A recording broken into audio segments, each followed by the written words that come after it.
ইন্ডাস্ট্রিতে এখন তুলনামূলক একটু কমেছে, হুম, কিন্তু এটা এখনো আছে, সারা জীবন আমার মনে হয় থাকবে, চেঞ্জ হবে না।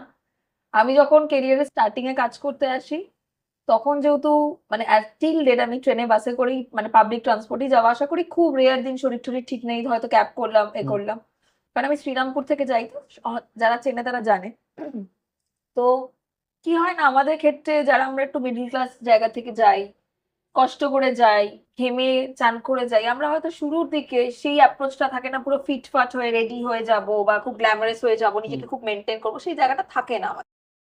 কিন্তু একটা জিনিস বলবো, সম্পর্কের ক্ষেত্রে যেটুকুনি আমি বুঝেছি, যে যদি আমরা সবসময় এটা এক্সপেক্ট করি যে সে আমার জন্য এটা করবে, সে আমার জন্য ওটা করবে, সে আমার জন্য এটা করবে, বাট আমার মনে হয় দিনের শেষে সবার আগে নিজেকে কোশ্চেন করা উচিত যে আমি তার জন্য কি করছি, আমি তার জন্য কতটা রিলায়েবল, আমি তার জন্য কি ভালো করছি বা কি খারাপ করছি।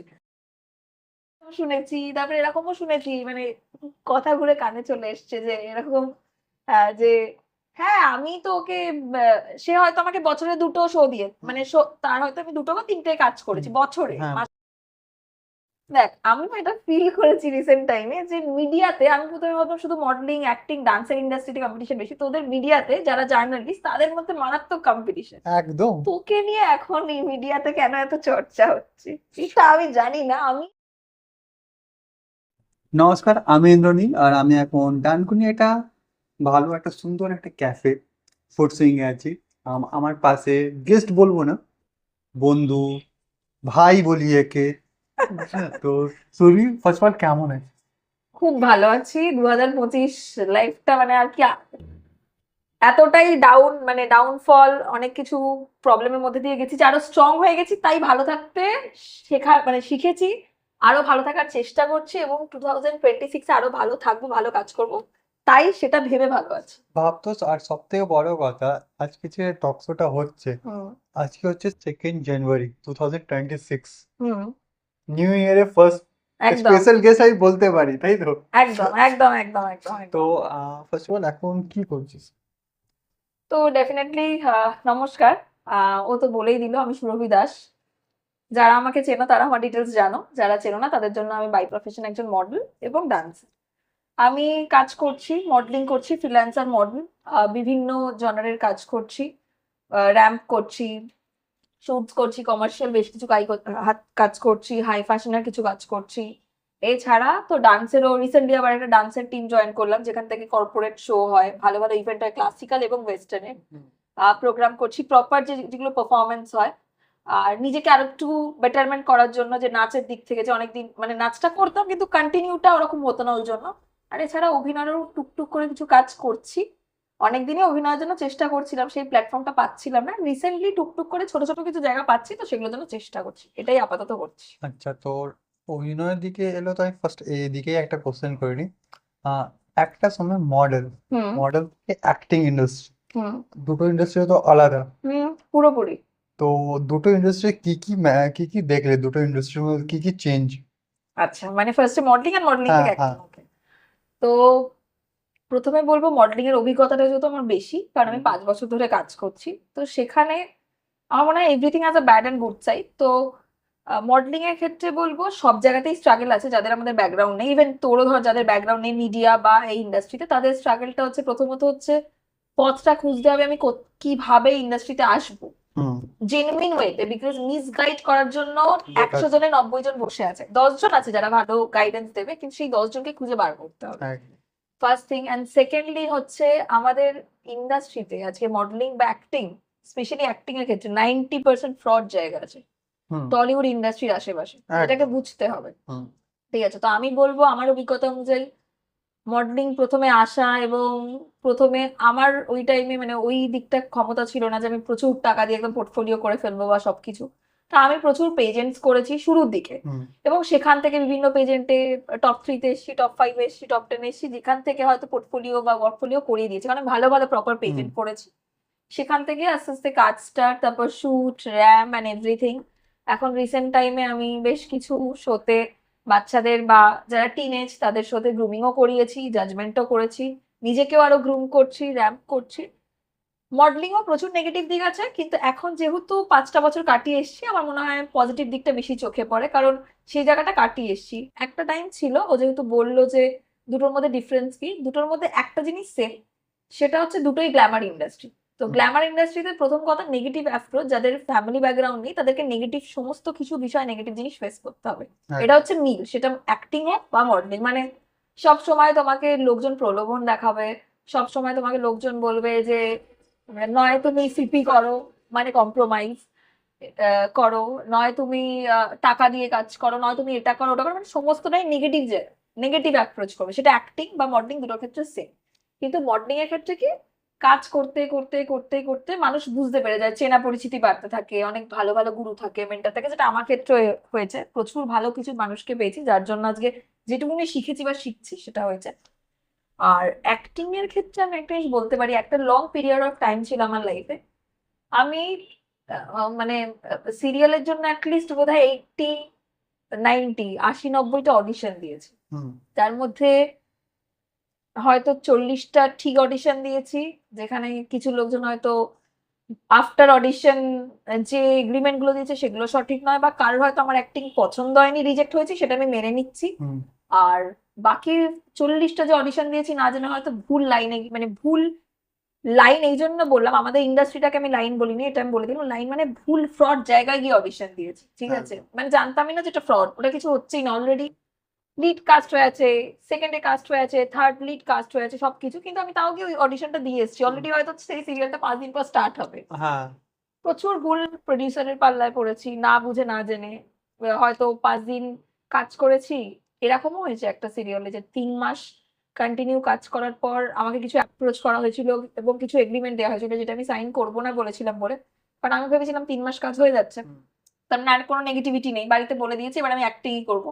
3 মাস কাজের পর দেখবি অনেক সিরিয়ালে কি হয়, যে 3 মাস কাজের পর থেকে পেমেন্ট ঢুকতে শুরু হয়। হুম, অনেক জায়গায় হয় না, অনেক অ্যাকচুয়ালি জায়গায় হয়, ম্যাক্সিমাম ওটাই ঠিক হয়। আছে? মানে 3 মাস পর পেমেন্টটা ঢুকতে স্টার্ট হয়, তারপর মান্থলি মান্থলি হুম, পেমেন্ট ঢোকে। হুম, তো এরকম হয়েছে, 3 মাস পর গিয়ে আমাকে আবার একটা নতুন এগ্রিমেন্ট দেওয়া হয়েছে যে আরো 3 মাস কন্টিনিউ হবে ক্যারেক্টারটা, হুম, তার জন্য। বা তুমি 3 মাস কাজ করে নিলে, চলো তাহলে এরকম অমুক টিমের অমুক জনের সাথে তুমি একটু দেখা করো, তাহলে তোমার কাজটা আরো এগোতে, বা ক্যারেক্টারটা মানে অভিনয়টা ধর করছি হুম, যেমনই করি, তাহলে হয়তো তোমার কাজটা বা তোমার ক্যারেক্টারটা একটু আমরা লং করার কথা ভাববো। মানে সেটা আমার অভিনয় দক্ষতা দিয়ে নয়, আমি অন্যভাবে মিশছি কিনা সেটা ভেবে। প্রচুর ভুলভাল জিনিস হয়েছে, কেঁদেছি, বাড়ি এসে কান্নাকাটি করেছি, বুঝতেই পারিনি। একটা টাইমে ফ্রাস্ট্রেটেড হয়ে গেছিলাম যে নট অনলি মডেলিং, ডান্স, যে অ্যাক্টিং এর জায়গাটা পুরো ছেড়ে দেবো। বাট আবার নতুন করে পথে নেমেছি, কারণ যখন আমি লড়াই করতে নেমেছি আমি হার মানবো না। একদম। তো তো এটা একটা ব্যাপার, প্রচন্ড নেগেটিভ জায়গা। আর সব থেকে বোঝা, টলিউড ইন্ডাস্ট্রিতে এত ফ্রড হয় আজকালকার নতুন ছেলে মেয়েদের ক্ষেত্রে, এটা তোরা আরো বেটার বলবি, বিকজ তোরা মিডিয়ার জায়গা আছিস। মানুষ না জেনে ভুল জায়গায় টাকা দেয়, অ্যাক্টিং না শিখে অডিশন দিতে চায়, সেগুলো ভুল। ইভেন শুধু ফ্রড না, নামি দামি এরকম কিছু ডিরেক্টর প্রডিউসার আছে যারা নিউ কামারদেরকে একটা বড় জায়গা দেবে বলে অনেক রকমের অ্যাপ্রোচ করে। ম্যাক্সিমাম যদি বলি 80% প্রডিউসার যারা নতুনদেরকে অ্যাপ্রোচ করে শোয়ার জন্যই অ্যাপ্রোচ করে হ্যাঁ, সোজা। হ্যাঁ, হ্যাঁ, মানে একদম একদম একদম একদম। কেন কি এটা রিয়েলিটি ইন্ডাস্ট্রি। শুধু একটা কোশ্চেন করবো, কেন কি এখন রিসেন্টলি এই যে তুই মডেলিং করিস প্লাস অ্যাক্টিং স্টার্ট হয়েছে, যারা এখন প্রোডাকশন হাউস বলে কাজ চলে, মানে হুম, যারা শুট করে ফটোশুট করা, হুম, তো এখন ব্র্যান্ড বলে হুম, কাজ হুম, হুম, চালাচ্ছে। হুম, হুম। ওরা বলে কি ওরা মুভি সিরিয়ালের চান্স দেবে, বড় বড় ব্র্যান্ডের নাম, বড় বড় চ্যানেলের নাম দিয়ে। তো এটা কি হয়? কেন কি ম্যাক্সিমাম অ্যাক্টরদের সাথে কথা হয়েছে, ওরা অন্য একটা কথা বলেছে। আমি মানে জানতে মডেলিং এর প্রোডাকশন নাকি অ্যাক্টিং এর প্রোডাকশন? অ্যাকচুয়ালি অ্যাক্টিং মানে ফটোশুট করাচ্ছে ফটো। আচ্ছা, প্রথমে বলছে যে ওয়ার্কফোলিও বা পোর্টফোলিওটা আমরা তৈরি করে হ্যাঁ, দিচ্ছি, দিয়ে তোমাকে সিরিয়ালে কাজ দেবো। হ্যাঁ, না, মানে এটা হয় কি? এটা 90% ক্ষেত্রে হয় না। আমি 10% ক্ষেত্রে হতে পারে, যদি তুমি প্রপার কারোর রেফারেন্সে যাও একদম ঠিকঠাক প্রোডাকশনে, তাও তোমাকে গিয়ে আগে অডিশন দিতে হবে, ওয়ার্কফোলিও জমা দিতে না, হবে। না, না, আমি আমার পয়েন্ট বুঝতে পারলাম। আমি যেটা বলতে চাইছি মানে আজকাল গলিগুলিতে প্রোডাকশন হাউস আছে, ও আচ্ছা, না, অর্গানাইজ চলো, হ্যাঁ, বুঝতে পেরে গেছি। ইজি হবে অর্গানাইজার। যারা অর্গানাইজার যারা শো করায় ওরা বলে আমি মুভি সিরিয়ালে চান্স দেবো।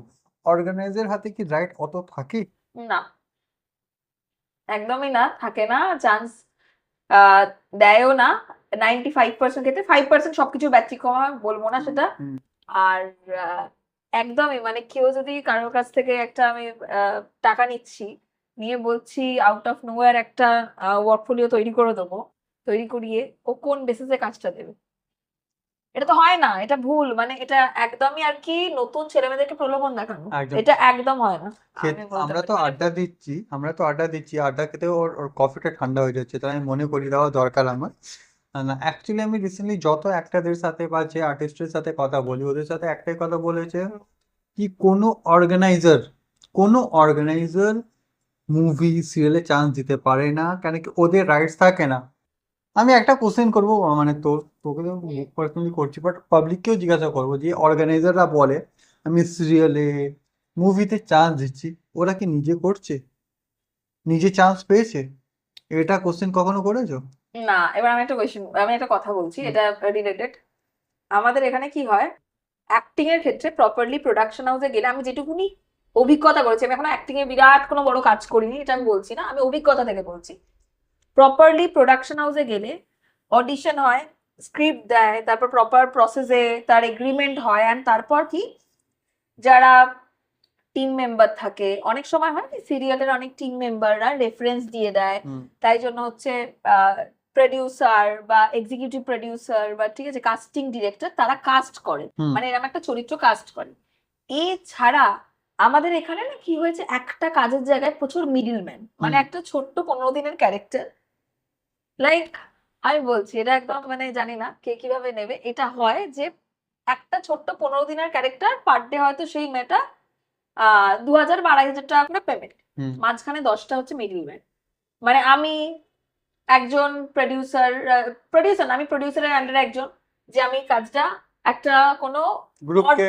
গ্রুপকে না, কোনো একজন অর্গানাইজারকে বলেছি, সেই অর্গানাইজার তার টিমের কাউকে একজন, যে সে মিডিয়া লাইনের অথবা সে কোনো ফটোগ্রাফার, তার রিলেটেড কোনো মডেলকে দিয়ে অ্যাপ্রোচ করলো, প্রথমে মডেলকে দিয়ে দেখলো মডেলদের দিয়ে সেটা হচ্ছে না বা হচ্ছে, তখন মডেলের কাছে গেল, আদারওয়াইজ সেখান থেকে আবার বললো তোর কোনো ফ্রেন্ড আছে যে অ্যাক্টিং করবে, তাকে এসে বল অডিশন, এরম করতে করতে না মিডল ম্যান 10 জন হয়ে যায়। মানে দু তা হাজার কি, জায়গা 300 টাকা হ্যাঁ লাস্টে গিয়ে হয়তো মানে মেয়েটা হয়তো টাকাটা পায় না, আমার মনে হয় টাকাটা বোধহয় পায় না, কারণ আমার এরকম অভিজ্ঞতা আছে, ঠিক আছে। 80% এটাই হচ্ছে আজকাল, স্পেশালি কলকাতা ইন্ডাস্ট্রিতে এটাই হয়ে যাচ্ছে। খুব খারাপ অবস্থা বাট পেমেন্টের। আর সব থেকে মানে আমাদের ইন্ডাস্ট্রিতে মানে লোকজন বলে এগ্রিমেন্ট, সত্যি কথা বলতে আমার অভিজ্ঞতা থেকে বলছি যে যদি কেউ ভাবে আমি ওকে এগ্রিমেন্ট করিও পয়সা দেবো না, সে দেবে না। হুম, আর যদি কেউ ভাবে ওকে কাজ করিয়ে পয়সা দেবো দেবো, কিন্তু কারোর যদি মেন্টালিটি এটা থাকে, আমার যেমন 5 বছরে আহ, কত টাকা কোথায় কোথায় আর কি, মানে মানে ফ্রিতে না, ভেবেছি কাজটা আমি পেমেন্ট নিয়েই করছি, কিন্তু পরে সেই টাকাটা আমার কাছে আসেনি, yes, 2 মাস পর চেয়েছি, 3 মাস পর, 5 মাস পর, প্রচুর প্রচুর, পরে ওটা আমার ফ্রিতে কাজই হয়ে গেছে, কারণ পেমেন্টটা তো পাইনি। হ্যাঁ, বাট ওটাতে একটা জিনিস বোঝা গেছে কি কে ফ্রড কে অরিজিনাল বোঝা যায়। হ্যাঁ একদম, অনেক কিছু শিখেছি, ধৈর্য বেড়েছে যে হুট করে, আর এই ইন্ডাস্ট্রিতে হুট করে ইনকাম করা যায় না, এটা খুব ভুল ধারণা। ইনকাম নিয়ে তো কথা বলবো, বাট আমাকে একটা কথা বল, এই যে এখন ইন্ডাস্ট্রিতে কিছু কেউ এমন আছে যারা বডি সেম নিয়ে করে, মানে কেউ মোটা, কেউ খুব রোগা, কেউ কালো, তো কেউ ফর্সা, এটা নিয়ে তো ইন্ডাস্ট্রিতে অ্যাকচুয়ালি হয় না। বাট এখন কলকাতাতে সো কল অর্গানাইজাররা যারা বলে, এত অব্দি আমি এমন কিছু ফটোগ্রাফারকেও দেখেছি, মানে মেকআপ বলেছে, তোমার সাথে কথা হয়েছে, রিসেন্টলি আমি ত্রিপর্ণারই কেসটা বলছি, মানে আই থিঙ্ক ক্যামেরাতে সবাই জানে ত্রিপর্ণা হুম কে হয়, তাহলে আমি বলে দিচ্ছি। তো ত্রিপর্ণাকে একটা ফটোগ্রাফার বলেছে তুমি শ্যুট উট করবে, হুম কনফার্ম হয়েছে, পেমেন্ট হুম। দিয়েছে। মেকআপ আর্টিস্ট বলেছে কি ওকে নেবে না, কেন কি ওর বডি কালার ঠিক নয়। এটা মেকআপ আর্টিস্ট বলবে? তাহলে মেকআপ আর্টিস্ট কিসের? একদম, তাহলে মেকআপ আর্টিস্ট মানে আমাদের যে আজকে এত মেকআপের এত আর কি, মানে এত ধরন বেরিয়ে গেছে, এত হ্যাঁ, উন্নত হয়ে গেছে হ্যাঁ, মেকআপ, ঠিক আছে, এক্স্যাক্টলি, এটা একদমই, তুই পুরো ঘটনাটা বলে নে কি আমি হ্যাঁ। বলছি। তো এই আমি কফিটা রেখে দিই, আমার কফি শেষ হয়ে গেছে আড্ডা কেন কি ম্যাক্সিমাম কোশ্চেন করলে আমি কফি খাচ্ছি, ও অ্যান্সার দিচ্ছে এর জন্য। তো আমি এই কথা শুনে অবাক হয়ে গেলাম কি কখন এটা কি মেকআপ আর্টিস্ট এটা বলতে পারে? আমার তো মনে হয় না। এবার তোর কি মনে হয়, তোর কি অ্যান্সার? কলকাতা ইন্ডাস্ট্রিতে এখন তুলনামূলক একটু কমেছে, হুম, কিন্তু এটা এখনো আছে, সারা জীবন আমার মনে হয় থাকবে, চেঞ্জ হবে না। আমি যখন কেরিয়ারের স্টার্টিং এ কাজ করতে আসি, তখন যেহেতু মানে টিল ডেট আমি ট্রেনে বাসে করেই মানে পাবলিক ট্রান্সপোর্টেই যাওয়া আসা করি, খুব রেয়ার দিন শরীর টরীর ঠিক নেই, হয়তো ক্যাব করলাম এ হুম, করলাম, কারণ আমি শ্রীরামপুর থেকে যাই, তো যারা চেনে তারা জানে। তো কি হয় না, আমাদের ক্ষেত্রে যারা আমরা একটু মিডল ক্লাস জায়গা থেকে যাই, কষ্ট করে যাই, ঘেমে চান করে যাই, আমরা হয়তো শুরুর দিকে সেই অ্যাপ্রোচটা থাকে না, পুরো ফিটফাট হয়ে রেডি হয়ে যাব বা খুব গ্ল্যামারাস হয়ে যাব, হুম নিজেকে খুব মেনটেন করবো, সেই জায়গাটা থাকে না আমাদের। তো সেটার জন্য মানুষ প্রচন্ড ভাবে জাজমেন্ট দেয়। প্রতিটা মিনিটে তোমাকে, প্রত্যেক দিন না হলেও মাসে 30 দিনে 20 দিন মানুষ এটা মনে করিয়ে দেবে যে আমরা মধ্যবিত্ত ঘরের মেয়ে, আমরা স্ট্রাগল করছি, আমরা সেইভাবে আসতে পারি না। ডিরেক্ট না বললেও ইনডাইরেক্টলি কথার মধ্যে মনে করিয়ে দেবে এক। আর দ্বিতীয় কথা হচ্ছে, তাই জন্য কি হয় যে আমরা হয়তো যেমনই দেখতে হই, যেমনই গায়ের কালার হোক, আমরা হয়তো সেইভাবে বাড়ি থেকে রেডি হয়ে বেরোলেও জায়গায় পৌঁছতে পৌঁছতে আমরা সেরকম থাকি না, কারণ হুম ট্রেনে, বাসে, অটোতে এত ট্রান্সপোর্ট চেঞ্জ করতে করতে করতে করতে স্বাভাবিকভাবে যারা গাড়িতে আসে বা কাছে পিঠে থাকে তারা হয়তো একটু রেডি হয়ে আসতে পারে বা একটু ঠিকঠাক ভাবে আসতে পারে। এটা প্রথম কথা, এটা হুম মানি, বিকজ আমি দূর থেকে যাই, বুঝতে পারি। আর দ্বিতীয় কথা, দেখতে আমার মনে হয় এই সবকিছুই দেখা, গায়ের রং সবটাই ভগবানের সৃষ্টি। আজকে আমি যেটুকুনি ইন্ডাস্ট্রিতে কাজ করছি বা তুই যেটুকুনি ইন্ডাস্ট্রিতে কাজ করছিস, আমাদের হার্ড ওয়ার্কের পরে ভগবানের আশীর্বাদ। হুম সে যদি চায় যে আমি একে দেবো, সে সব দেবে আমাদের পরিশ্রম অনুযায়ী। তিনি যদি চায় যে দেবো না, তাহলে কেউ দেবে না। তাই কারোর রং রূপ নিয়ে জাজ করা আমার মনে হয় উচিত নয়। হ্যাঁ, এবার যখন শুরুতে ছিলাম তখনও প্রচুর মানুষ বলতো যে এ তো খুব ফেয়ার নয়, একে তো দেখতে খুব সুন্দর নয়। প্রচন্ড ক্রিটিসাইজ হয়েছি, মানে স্টার্টিং এ কাজও যেমন করেছি, পেজেন্টও করেছি। পেজেন্ট করতে করতে আমার মনে জোরটা বেড়েছে, এত ভালো ভালো লাইফে গ্রুমার পেয়েছি যে তারা দেখিয়েছে যে গুণ দিয়ে উঠতে হয়, রূপ দিয়ে না, কারণ সারা জীবন রূপটা থাকবে না হুম সারা জীবন। আর আজকে ডেটে ক্যামেরা এত উন্নত হয়ে গেছে, গায়ের রং যেরকম সাদাও করা যায় সেরকম ডাউনও করা যায়, হুম বিভিন্ন ক্যারেক্টারের জন্য বিভিন্ন গায়ের রং করা যায়, সমস্ত কিছু এডিটিং করা যায়।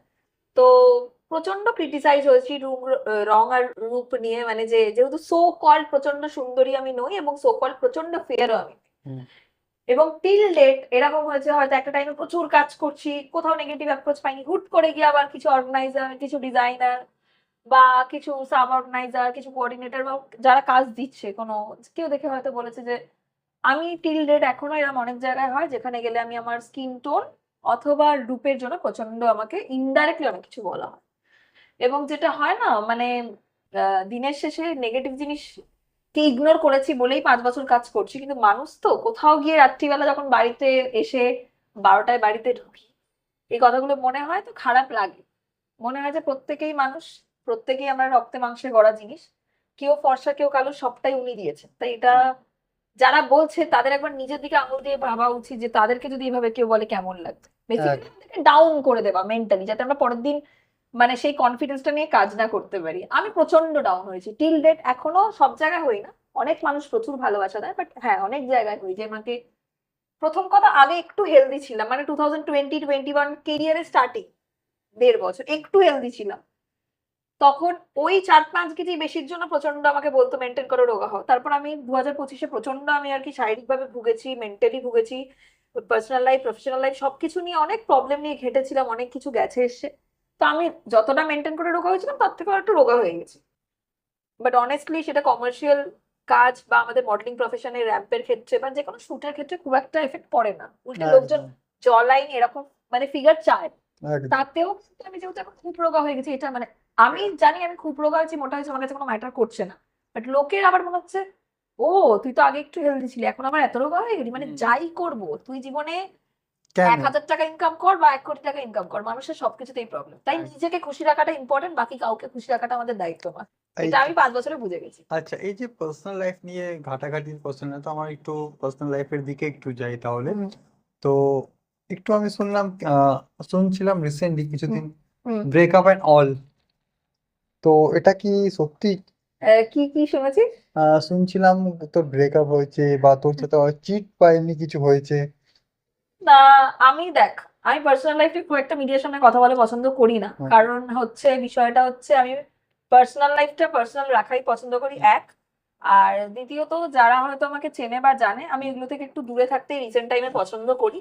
কেন কি বৃত্তান্ত এটা মুখ ফুটে আমি ডেফিনেটলি বলবো না, এরকম চিটিং ফিটিং না, বাট হ্যাঁ মানে আমি আমার লাইফে পুরো, যদি পুরো লাইফটা বলি, মানে আমার যবে থেকে আর কি নলেজ হয়েছে, আমি সেই টাইমে প্রেম করেছি বা তারপর হয়তো জীবনে যাই হোক আমি, ঠিক আছে, হ্যাঁ মানে আমার লাইফে এরকম এক্সপিরিয়েন্স আছে অনেক আগেকার টাইমে যে কেউ হয়তো একটা কমিটমেন্ট দিয়েছে সেটা রাখেনি, তাছাড়া কাউকে নিয়ে হয়তো ঘুরে বেরিয়েছে, সেটা খবর এসছে বা কিছু, বা এগুলো শুরুর দিকে। বা তারপর আমার এরকম অভিজ্ঞতা হয়নি। হ্যাঁ কিন্তু একটা জিনিস বলবো, সম্পর্কের ক্ষেত্রে যেটুকুনি আমি বুঝেছি যে যদি আমরা সবসময় এটা এক্সপেক্ট করি যে সে আমার জন্য এটা করবে, সে আমার জন্য ওটা করবে, সে আমার জন্য এটা করবে, বাট আমার মনে হয় দিনের শেষে সবার আগে নিজেকে কোশ্চেন করা উচিত যে আমি তার জন্য কি করছি, আমি তার জন্য কতটা রিলায়েবল, আমি তার জন্য কি ভালো করছি বা কি খারাপ করছি।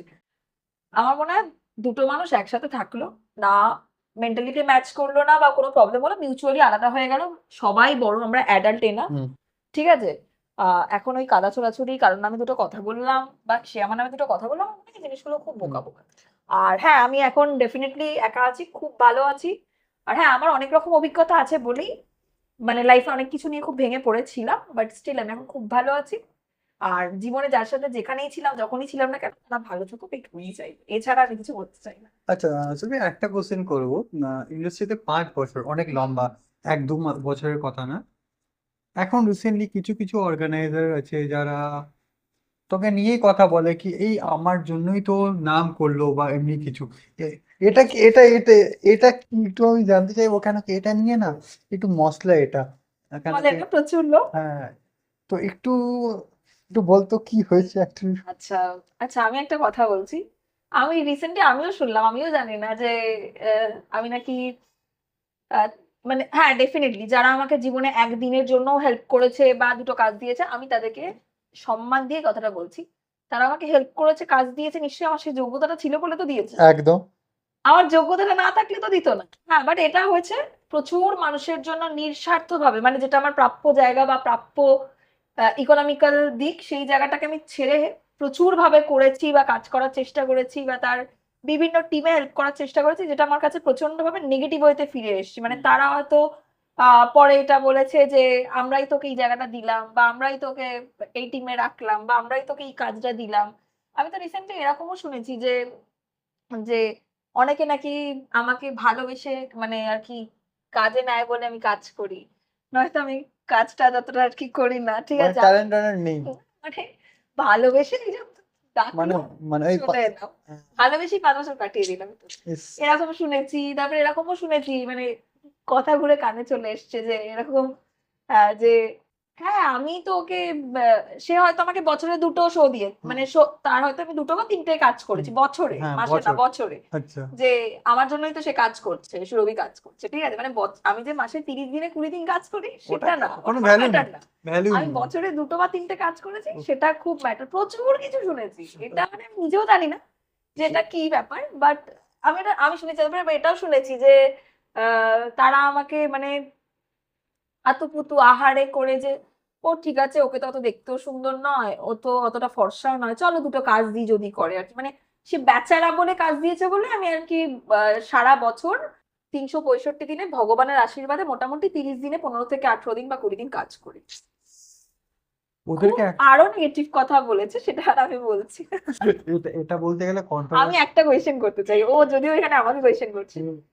দেখ, আমি না এটা ফিল করেছি রিসেন্ট টাইমে যে মিডিয়াতে আমি প্রথমে ভাবতাম শুধু মডেলিং, অ্যাক্টিং, ডান্সের ইন্ডাস্ট্রিতে কম্পিটিশন বেশি, তোদের মিডিয়াতে যারা জার্নালিস্ট তাদের মধ্যে মারাত্মক কম্পিটিশন। একদম। তোকে নিয়ে এখন এই মিডিয়াতে কেন এত চর্চা হচ্ছে এটা আমি জানি না। আমি আমাকে অনেস্টলি তোর নামে আজ অব্দি আমায় কেউ কিছু বলেনি, আমি মিডিয়ার সামনে বলেছি, সাহস পাইনি বোধহয়, কিন্তু তোকে নিয়ে আমাদের ইন্ডাস্ট্রিতে আলোচনা হয়, সেটা কেন? মানে ভাব, মানে সব আমি বিষয় মানে তোর কাজ, তোর পার্সোনাল লাইফ, প্রফেশনাল লাইফ, সব বিষয়। মানে কখনো কখনো নিজে ভাবে না, আমি কি ঠাকুর তো নয়। বলে না। মানে কেন, এটা আমি জানতে চাইছি। আমি তুই তো নিজে এত ভালো কাজ করছিস, রিসেন্টলি তোর রেজিস্ট্রি হলো, তো খুব ভালো একটা মানে তোর যে ওয়াইফ সেও খুব ভালো, তাহলে তোকে নিয়ে এত আলোচনা কিসের? মশলা চাই তো, এবার দেখ কিছু তো চাই, মিডিয়া লাইনেও তো কিছু মশলা চাই। সবাই যদি মডেল অ্যাক্টরদের পেছনেই যদি লেগে থাকে, হুম, পলিটিক্সের কারেক্ট। পেছনে লেগে থাকে, তো মডেলরা মানে যারা কাজ করছে ওদের পেছনে তো বাঁশ দিতে হয়। আমি রিসেন্টলি বলছি অন ক্যামেরায়, মানে রিসেন্টলি জবে থেকে কলকাতা নিউজ টাইম আস্তে আস্তে 4 বছর থেকে দেখতে 5 বছর হতে যাচ্ছে। তো একটা জিনিস নোটিস করলাম, তোদের এখন ডিটেলসটা একটু বলে দে যে 70K এন্ড এভরিথিং এখন সব। এখন রিসেন্টলি, হ্যাঁ এটা খুব হ্যাপি হয়ে বলছি, নিউ ইয়ারে আমাদের 80K ক্রস করতে চলেছে। হয়তো আস্তে আস্তে আর বাড়বে, কিন্তু ডেফিনেটলি। কেন কি যেমন তোমরা ভালোবাসছো কলকাতা নিউজ টাইমকে এফবিতে, ফেসবুকে এখন যদি বলি কলকাতায় ট্রেন্ডিং এ চলছে, আমি দেখলাম লাস্ট। আর টোটাল যদি রিচ যদি বলি, আমাদের টোটাল 135K ক্রস করে গেছে অল সোশ্যাল মিডিয়ার থ্রু। হুম। তো এটা বলতে পারে তোমাদের নেগেটিভ রেসপন্সের জন্যই যারা হ্যাঁ ভালো মানে ভালো, যারা নেগেটিভ কথা বলছে বলতে দে, তোরা তোদের হ্যাঁ কাজ করে যা হ্যাঁ একদম। তো ওদের জন্য থ্যাংক ইউ। আর স্পেশালি আমি সঞ্জিকে 1 বছর 2 বছর থেকে চিনি না, দুটো কারণে কি চিনি। ফার্স্ট হলো আমরা চিনি একে অপরকে আই থিঙ্ক 3-4 বছর হতো, 4 বছর 4 হতে ছিল। বছর হ্যাঁ হ্যাঁ এক, সেকেন্ড দুজনই একদম। শ্রীরামপুরে, 2। আর 3 নম্বর কেন এটা ভুলবো না, এ আমাকে পরে মারে, কেন এর সাথে যে ফার্স্ট টাইম দেখা হয়েছিল এটা ঠিক না। সাউথ সিটি, সাউথ সিটির অপোজিটে দাঁড়িয়েছিল। আমি বললাম হ্যালো ম্যাম, ম্যাম আমাকে দেখলো এমনি করে মুসুল। আমি অ্যাকচুয়ালি কোনো কারণে সাথে ডিস্টার্ব ছিল, মানে খেয়াল করিনি সেটা, মানে সেটার খোটা আমি সারা জীবন সমস্ত জায়গায় পাই। হ্যাঁ ওটা একদিক থেকে বল, ওই যদি ওই দিনটা না হলে আজকে এত না না না, একদম না। আর আমরা আমি এটা মিডিয়ার সামনে বলছি, আমরা নট অনলি ফর প্রফেশন, আমরা পার্সোনাল লাইফেও খুব ভালো বন্ধু, একদম। যেটা তো অনেকের খুব ডাউট, আমরা খুব ভালো বন্ধু। ডাউট মানে লোকের তো এটা ভেবে না আমার সেকেন্ড বউ। ফার্স্ট আমার কলকাতা নিউজ টাইম, সেকেন্ড তো ওদেরকে বলো ভাই আমার ফার্স্ট বুক ক্যামেরা যে কলকাতা নিউজ টাইম দেখছে, আর সেকেন্ড বউ যে ত্রিপর্ণা বিশ্বাস। হ্যাঁ, যার সাথে রেজিস্ট্রি হলো, হ্যাঁ যেটাতে আমি ইনভাইটেড ছিলাম। হ্যাঁ তো আর হ্যাঁ আরেকটা কিছু, আমি মিডিয়ার নাম বলছি না, আমি হুম শুনলাম কি যেদিন আমার এঙ্গেজমেন্ট ছিল সেদিন হুম। কোনো মিডিয়া তোকে কলও করেছিল হ্যাঁ জানার হ্যাঁ জন্য। হ্যাঁ হ্যাঁ, আগে পরে এরকম হয়েছে, মানে অনেকেই আমি দেখেছি জানার জন্য কল করেছে, শুধু মিডিয়া না, আশেপাশে। তো আমি একটাই কথা বলেছি, তোর লাইফ, তোর পার্সোনাল লাইফ, তুই ভালো আছিস, ভালো কাজ করছিস, তুই আমার খুব ভালো বন্ধু, তোর ব্যাপারে আমি কোনো কথাই শুনতে চাই না। একদম। তারপর সে বলেনি। যাই হোক এটা করতে গেলে আমাদের খুব লম্বা হয়ে যাবে, বাট হ্যাঁ। যদি দুটো কোশ্চেন লাস্টের দিকে আমি যাচ্ছি তো হুম হুম হুম হুম। আহ, এই যে 5 বছরের মধ্যে মডেলিং প্লাস অ্যাক্টিং দুটোই করছিস তো অ্যাক্টিং আমি রিসেন্ট করছি, মাঝখানেও করেছি, হ্যাঁ কিন্তু অনেস্টলি জানি না, মেবি এটা আমার স্ট্রাগলেরই জায়গা, বা হয়তো কপালে নেই। আমি 3টে মিউজিক ভিডিওতে কাজ করেছি, আজ অব্দি সেই 3টে মিউজিক ভিডিও লঞ্চ হয়নি, হুম, টাকা পেয়ে গেছিলাম। 2-3টে ওয়েব সিরিজে ছোট ছোট ক্যারেক্টার করেছি, যে ক্যারেক্টার গুলো ছোট ছিল সেগুলোকে আরো ছোট করে দেওয়া হয়েছিল যখন রিলিজ হয়, আমি আমার অভিজ্ঞতা বলছি, ঠিক আছে। তারপর তো আমি সাডেনলি 2025-এ প্রচন্ড আর কি ভুগেছি সমস্ত দিক থেকে, ঠিক আছে, অনেক হুম, রেসপন্সিবিলিটি, দায়িত্ব, এটা হুম, এটা ওটা সেটা, সবকিছু তো সব মিলিয়ে আরো ডাউন হয়ে গেছি বলে আমি দেখলাম আমি এখন রোগা হয়ে গেছি।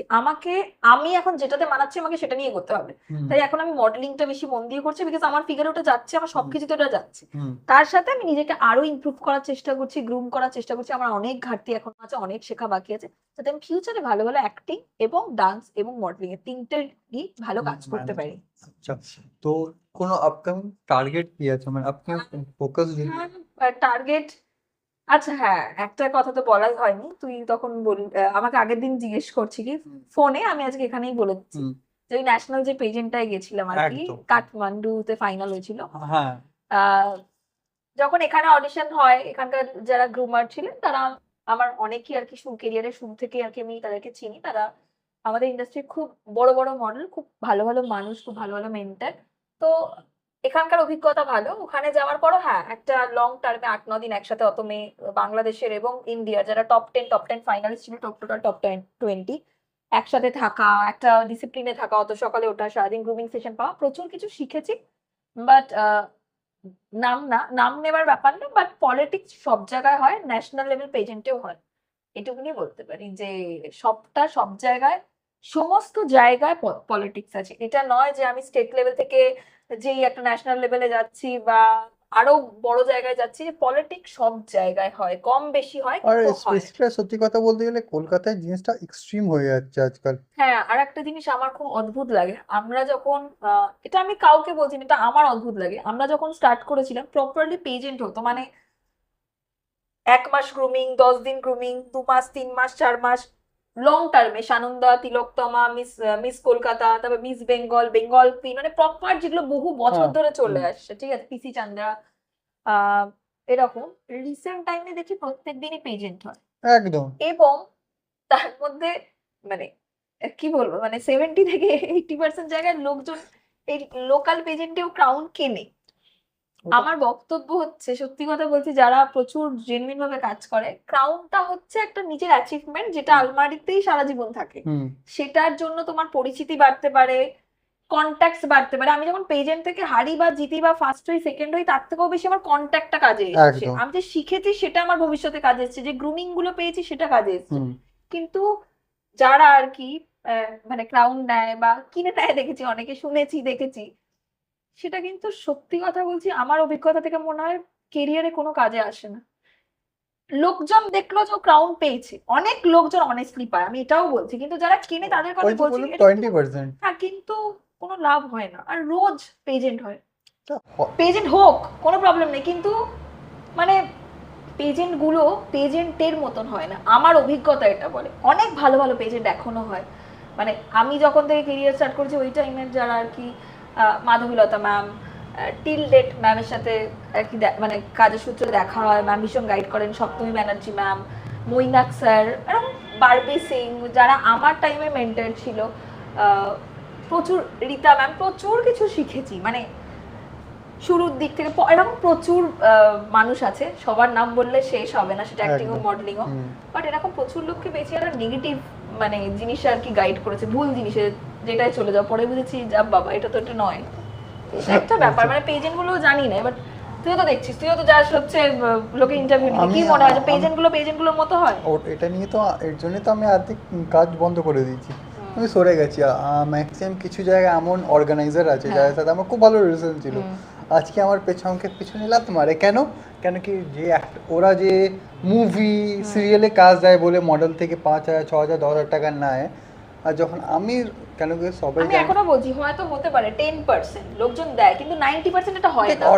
আমি যত একটা মানে যারা কাজ করে হ্যাঁ হ্যাঁ, অ্যাকচুয়ালি প্রপার সিরিয়াল বা সিনেমা, হ্যাঁ ওদের হ্যাঁ সাথে হ্যাঁ যত হ্যাঁ কথা হ্যাঁ হয়েছে ওরা একটাই কথা বলে, কোনো অর্গানাইজার যদি ওর বাবা দাদু কাকা মামা যদি অ্যাক্টর, তখন হ্যাঁ, মানে গডফাদার আছে। হ্যাঁ, তবে না হলে এই যে বন্ধু আমার অ্যাক্টর করতে পারবে না, ওটা হতে পারে না। হ্যাঁ, কিছু আমি বলবো না সব ছেলে ভালো বা সব সব মেয়ে, না না, এটা তো কিছু ডেফিনেটলি। অ্যাকচুয়ালি এই যে আজকে কলকাতাতে এই কম্প্রোমাইজ সিনটা হয়েছে কেন, মেয়েরা কম্প্রোমাইজ করেছে তবেই আজকে সিপির জিনিসটা এসেছে। একদম। যারা কম্প্রোমাইজ করছে ওরা কাজ করছে ভালো জায়গা। কম্প্রোমাইজ আমি আমার টকশোতে আমি খুলেই কথা বলি, কম্প্রোমাইজ নয়, যারা শুয়ে কাজ করতে পারে ওরা করছে সোজা। আমার টকশোতে এই অনেকজন আছে যে আসতে ভয় লাগে কেন, কেন ওরা ভাই আমার রিয়েলি এটা বলবে তো? পোল খুলে দেবে, ভাই পোল খুলে আমার কিছু যায় আসে না। না, আর আমার এটা মনে হয় কম্প্রোমাইজ ওয়ার্ডটা দুটো ক্ষেত্রে ইউজ হয়, যে তোমাকে কম্প্রোমাইজ করতে হবে মানে কি, স্যাক্রিফাইস করতে হবে, যে কিছু একদম। কাজ ছেড়ে এই একদম। কাজটাই তোমায় কন্টিনিউ করতে হবে। যে হ্যাঁ। তুমি একটা ব্যানারের আন্ডারে বা একটা অর্গানাইজেশন বা একটা টিমের আন্ডারে আছো, তুমি আদার্স কোনো কারো কাজ করতে পারবে না, এটা হচ্ছে কম্প্রোমাইজ অ্যাকচুয়ালি বা হচ্ছে স্যাক্রিফাইস করা, যেটা মুম্বাই ইন্ডাস্ট্রি বা আদার্স জায়গায় হয়। আর আমাদের কলকাতা ইন্ডাস্ট্রিতে 90% ক্ষেত্রে কম্প্রোমাইজ সিপি কথাটা এই আর So কি what? দুদিন, হ্যাঁ 2 দিন থাকা, 4 দিন থাকা, 5 দিন থাকা, মানে বেসিক্যালি নিজের শিরদাঁড়াটা বিক্রি করে দেওয়ার কথা একদম। বলা হয়। এই আর একটা কথা বলতে পারি 5 বছরের অভিজ্ঞতা থেকে, যে যে যাই বলুক না কেন, আজকে তোমার কাজ নিয়ে, শুট নিয়ে, শো নিয়ে, যদি তুমি যে যে মানুষ যে জনারেই কাজ করুক না কেন, ঠিক আছে, আমার মনে হয় একটা মানুষ কেরিয়ারের স্টার্টিং থেকে 5 বছর 10 বছর 15 বছর যারা কাজ করছে তাদের জীবনে অনেক আপ ডাউন হয়, বিভিন্ন মানুষ বিভিন্ন জনারে কাজ করে, বিভিন্ন মানুষ বিভিন্ন জিনিস করতে করতে শেখে, ঠিক আছে, না জেনে অনেক কাজ করে, বা করতে করতেই শেখা মনে হয়, মানে ধাক্কা খায়, ফ্রড, একদম। এটা ওটা সেটা। আমার মনে হয় যে যদি নিজের দিনের শেষে আমরা আয়নায় নিজেকে দেখতে পারি, বা ঘুম থেকে উঠে যে কোনো ডাউট না হয়, তাহলে লোকের কথা খুব একটা গায়ে লাগবে না, কারণ উন্নতি করলেই মানুষ তোমার নামে খারাপ কথা বলবে, একদম, এটা একদম। একদম সত্যি কথা। লাস্ট কোশ্চেন তো আছেই আমার, ওর মাঝখানে আর একটা কোশ্চেন আমার মাথায় এলো, তো আমি যেতে যেতে আমি একটা কোশ্চেনই করবো, এই যে মডেলিং ইন্ডাস্ট্রিতে যারা ফটোশুট করায়, ঠিক আছে, ফটোশুট করা মানে বোল্ড শুট যারা করছে, semi nude nude bikini shoot, ওরা যারা করছে ওদেরকে নিয়ে একটা আলাদা মাইন্ডসেট আছে ছেলেদের বা মেয়েদের, কি আচ্ছা ও মেয়েটা বোল্ড শুট করছে নিউড শুট মানে আচ্ছা ওর ক্যারেক্টার লেস হবে বা শুয়ে এসেছে, এটা তোর কি মনে হয়? আমার মনে হয় যে একটা প্রফেশনের সাথে পার্সোনাল লাইফের ফার্স্ট কোনো সম্পর্ক নেই। কেউ যদি কোনো কাজ করতে স্বচ্ছন্দ হয়, সেটা যে জনারেরই কাজ হোক, সে 100 বার করতে পারে। আমাদের ইন্ডাস্ট্রিতে এখন প্রচুর মানুষ আছে যারা ম্যারিড বা আনম্যারিড, বর আছে বা ফ্যামিলি আছে, যারা একটু ফাইন আর্টস বা একটু আদার্স কোনো জনারের কাজ করে, বিকিনি মনোকিনি বা একটু বোল্ড কোনো জনারের কাজ করে, তার সাথে সে সেটা ভালোবেসে কাজ হিসেবে করে, হুম। তার সাথে তার পার্সোনাল, এবং সেটা করে সে সংসার চালাচ্ছে, ফ্যামিলি দেখছে, তার সাথে তার ক্যারেক্টারের কোনো সম্পর্ক নেই, সে সেই কাজটা করতে স্বচ্ছন্দ, সে সেটা করছে। আজকে আমাদের এরকম প্রচুর অভিনেতা বা অভিনেত্রী আছে যে যারা হচ্ছে মানে যাদেরকে দেখে আমরা ইন্সপায়ার হই, যারা বিভিন্ন সিনেমাতে বিভিন্ন ক্যারেক্টার প্লে করে, যার জন্য বিভিন্ন রকমের ড্রেস আপ করতে হয়। কোথাও খুব বোল্ড কিছু সিন সিনারি থাকে, ইন্টিমেট সিনস থাকে, বা কোথাও খুব রোমান্টিক কিছু থাকে, মানে তাকে তার সেই চরিত্রটা ফুটিয়ে তোলার জন্য বিভিন্ন ক্যারেক্টার বিভিন্ন ভাবে প্লে করতে হয়। তার জন্য বিকিনিও পড়তে হয়, মনোকিনিও পড়তে হয়, বিভিন্ন সিন করতে হয়। আমি তার যে সাথে কি তার চরিত্রের কোনো সম্পর্ক আছে? একদম ডেফিনেটলি নেই। সেম থিং আমাদের মডেলিং ইন্ডাস্ট্রির প্রতিও মানুষের এটা খুব ভুল ধারণা কারোরই কোনো কাজের প্রতি। এবং যারা আমি এরকম রিসেন্ট অনেক মানুষকে দেখেছি যাদের সাথে পার্সোনালি হয়তো কাজের সূত্রে কোনো না কোনো কোথাও দেখা হয়েছে, যারা হয়তো একটু অন্য জনারে কাজ করে বাট তারা খুব ভালো মানুষ হয়। অনেক সব জনারই খারাপ ভালো আছে, এমন নয় যে ও করছে বলে ভালো ও খারাপ।